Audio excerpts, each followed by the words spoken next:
What's up guys, we're here at Buttercup Farm for the 2017 Dirt Bike Rider Magazine Shootout. We've got all the brands here today. We've got 14 bikes in total. We've got Yamaha, Kawasaki, Honda, Suzuki, KTM and Husky. They've brought all their 2017 machines here, 250 and 450, and we've got a group of riders here to give them a test. We've got 5 different riders today, all with different abilities. We've got a current pro racer, James Dunn. We've got a former British champion, NUNN. We've got Buttercup Farm's finest, Dave Howard. We've got an AMCA racer, Dan Grove, and myself, TOOFAST Max. We're going to give you the lowdown on all the bikes today, see what's best. There's a few bikes here today that have had a lot of hype. We've got the new 2017 CRF 450. It'll be interesting to see how that performs against the range of other bikes here. So yeah, it'll be interesting to see if the new generation Honda can outperform the always solid Yamaha 450 and KTM 450. It's going to be interesting. Let's see who's won.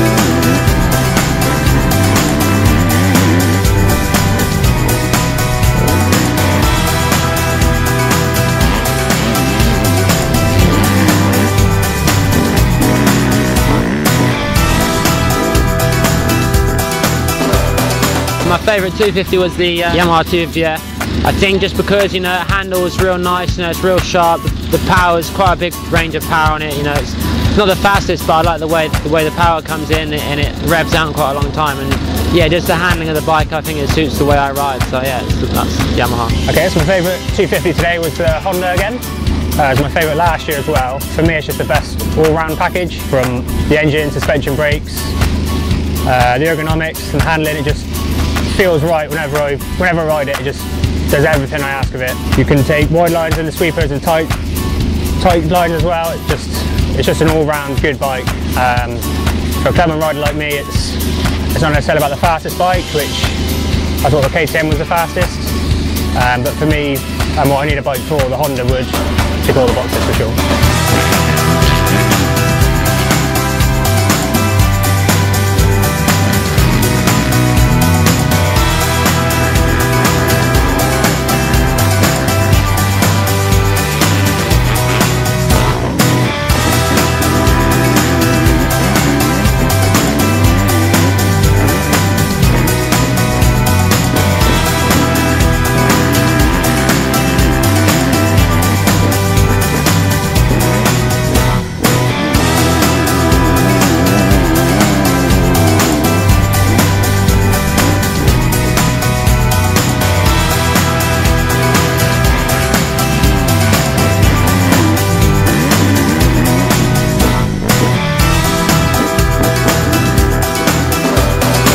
Okay, so my favourite 250 overall today was the Yamaha. I think the whole general package of the bike is really good. It handles really good. The engine's strong. Okay, it's not as fast maybe as the KTM and the Husqvarna, but the whole bike itself is just nice to ride, and I feel I could put it where I wanted to put it and just enjoyed riding it. Favourite 250 is the KTM, very similar to the Husky in that, but the KTM I just felt it just had that bit more power, whether it's just I had it in a bit better conditions than I did the Husky, but it's fun to ride, it handles well, it is what it says, you know, you can take it out the crate and take it out and go and race it. I have to say I was very surprised at what became my favourite 250F of the day. I was not expecting the Suzuki to be my favourite in the 250 class, but it was. If there's one word to describe the Suzuki bikes, both the 250 and 450 today, it would have to be silky smooth. I've just felt so at home, so comfortable on the bike, and when the conditions are as rough as they are today, that's key. Yeah, I was really impressed with the Suzuki 250, and I really gelled well with it, and I felt like I logged my fastest times of the day on the yellow machine.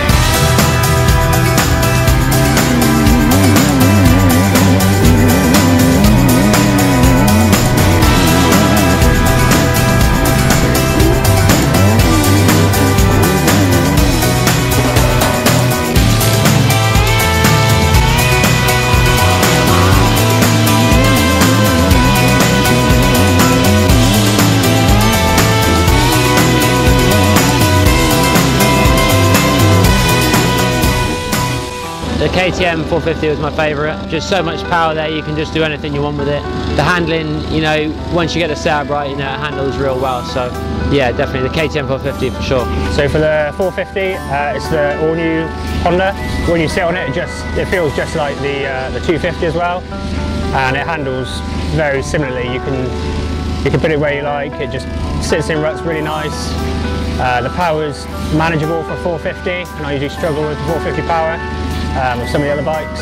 The combination of the engine and the handling and the brakes, for me, it's just the best all-round bike again, so it's the Honda for me. My favourite 450 today was the Suzuki. For me, you know, the 450 is not generally about power, it's about smoothness, it's about ease of riding, and the Suzuki handles nice, turns well, feels quite low in the bar mounting position, but the power, there's plenty of power there for the average guy and for the quicker guy. Just felt some of the other bikes were maybe a little bit hard hitting and quite hard to ride just because of how much power they had. Favourite 450 to ride, again I do like the KTMs.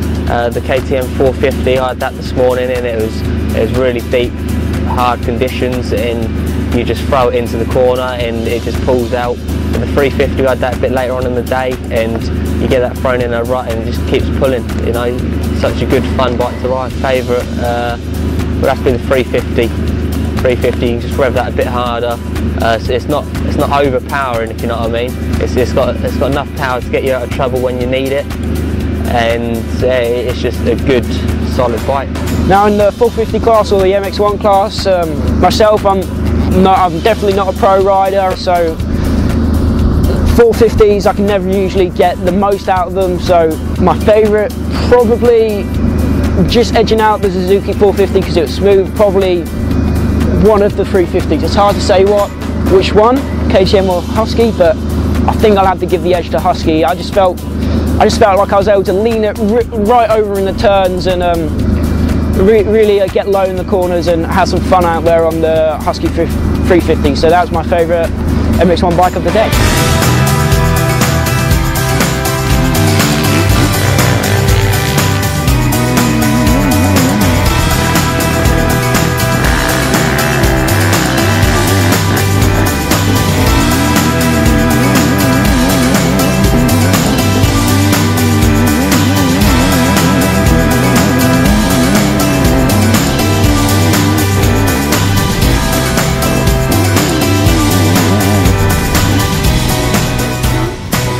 Now that everything has been said and done, we can talk about the general consensus and what. I'll have to go back home and add up the numbers of everyone's scores to see what's actually won. You'll have to check out an upcoming issue of Dirt Bike Rider magazine for the official final result. But it seems to me today that the general consensus is that the winner of the 250 class might well be the Yamaha 250F. Most people said that it definitely wasn't the fastest bike there is out there today, but just overall as a complete package, everyone seemed to really enjoy the Yamaha 250F. Now in the 450 class, competition's a little tighter, I'd say. I was surprised. I thought everyone would come away raving about the new Honda 450, but that doesn't seem to be the case. Everyone said that, damn, that's a fast bike, like a frighteningly fast bike. But overall, they felt like they needed to fine-tune it a bit more to everyone's different kind of riding style, and so that's why I think the Honda didn't come out as a victor. Overall, I think it was probably the KTM Husky that took the day in the 450 class, or MX1 class should we say. Some people like the 350s more, I like the 350s more. The kind of lower level guys like the 350s more, whereas the pros like the faster bikes like the Yamaha a bit better. But I think overall the KTM has won the day in the 450 class. But as I say, you'll have to check out the point score. You can check it out in the next issue of Dirt Bike Rider magazine coming out soon. But for now, this is Max signing out from the 2017 Dirt Bike Rider magazine shootout. This is the only shootout you'll see in the UK with every single manufacturer together. I hope you've enjoyed this video, and don't forget to check out the mag for more.